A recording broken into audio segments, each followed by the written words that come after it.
అందరికీ నమస్కారం.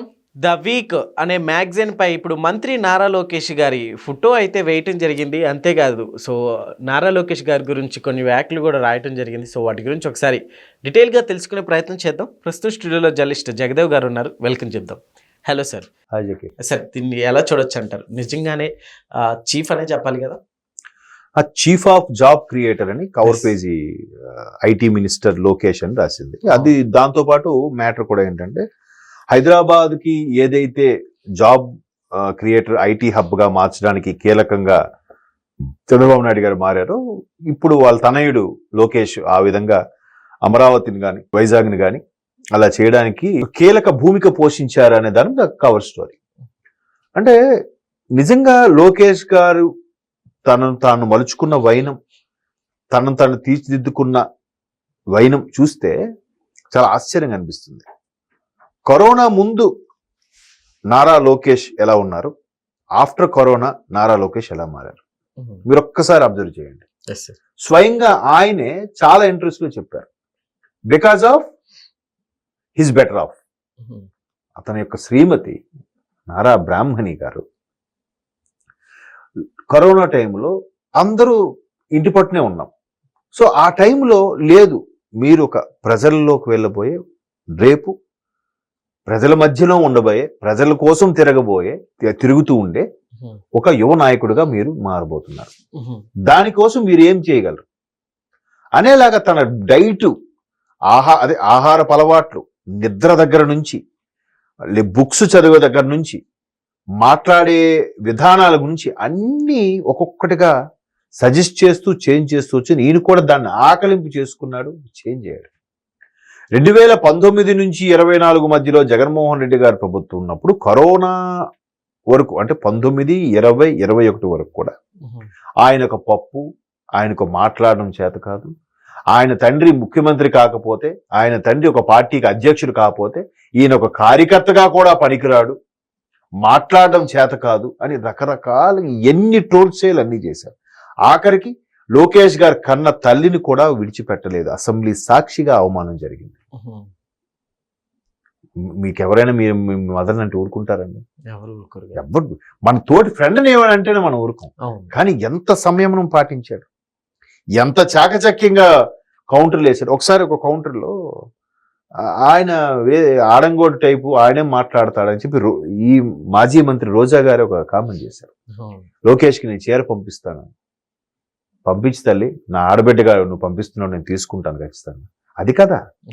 అది కదా రిసీవింగ్ అంటే. ఇప్పుడు ప్రధాని మోదీ గారికి ఏమన్నారు, ఒక ఛాయ్ వాళ్ళ వాడు నాకు చెప్పడమా అన్నట్టుగా విమర్శించాడు ఒక ఎంపీ. నిజమే, నేను ఒక ఛాయ్, నన్ను బాగా గుర్తు చేశారు, ఆ రోజులు ఎంత బాగుండేవి, ఒక ఛాయ్ రోజుకి ఒక 20-30 టీలు అమ్మితే నాకు ఎంత వచ్చేది, నేను ఎంత హ్యాపీగా, మా అమ్మకి ఎంత ఇచ్చేవాడిని, నేను హ్యాపీగా ఉండేవాడిని, నా తండ్రి కష్టానికి నేను కూడా తోడ్పడ్డాను, ఆ రోజులు గుర్తు చేసినందుకు చాలా హ్యాపీ.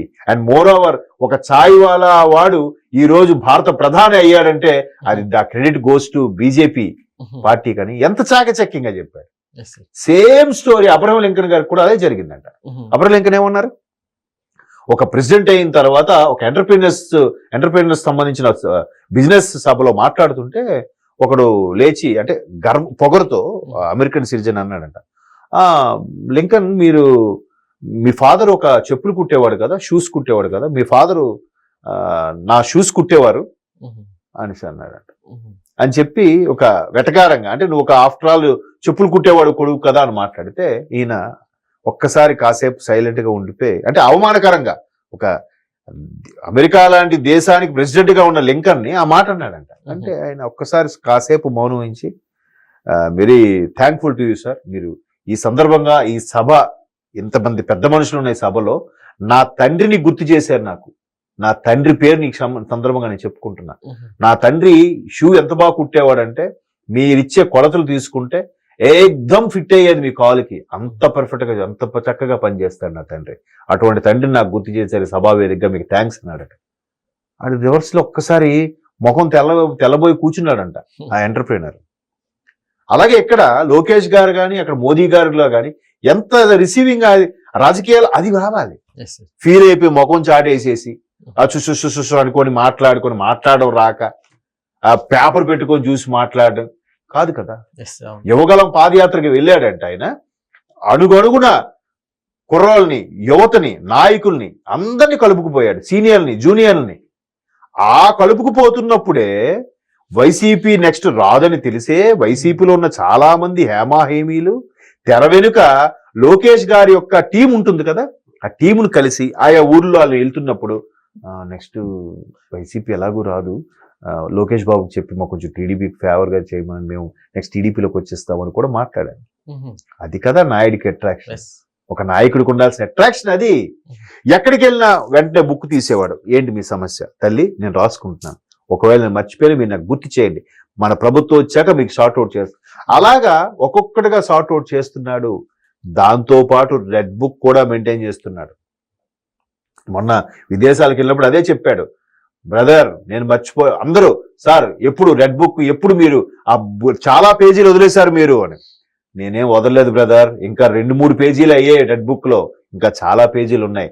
నా తల్లిని అన్నవాడికి, మన ఆంధ్రప్రదేశ్ని అన్నవాడికి ఎవరిని విడిచిపెట్టే ప్రసక్తే లేదు, చట్టం తను పని చేసుకుంటుందని కూడా చెప్పాడు. మరొకసారి పునరుద్ఘాటించాడు ఆయన.